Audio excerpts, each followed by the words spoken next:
آج تک ہم کہہ رہے تھے کہ ایسی یعنی کہ سپریم کورٹ کا ہم دروازہ کھٹکھٹانے پر آپ کو امید تھی، اب وہ امید ختم ہو چکی ہے، اب نیکسٹ کیا؟ What next? نیکسٹ کیا ہے؟ ہم کو ہمت نہیں ہارنی ہے.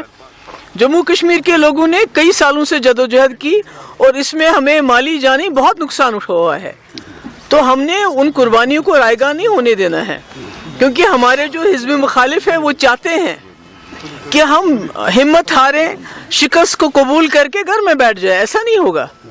ہم آخری دم تک جدوجہد کریں گے اور انشاءاللہ جو میں بار بار کہتی ہوں، جو ہمارا کھویا ہوا وقار ہے اس کو سود کے سمیت حاصل کریں گے. یہ سپریم کورٹ کوئی نوز باللہ خدا صاحب تو نہیں ہے.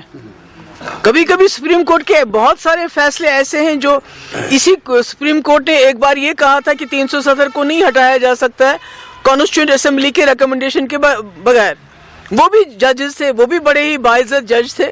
آج کسی جج نے اور کوئی فیصلہ دیا تو اس کو تو ہم خدائی حکم تو نہیں مان سکتے ہیں. ہم نے تو جدوجہد جاری رکھنی ہے. Thank you.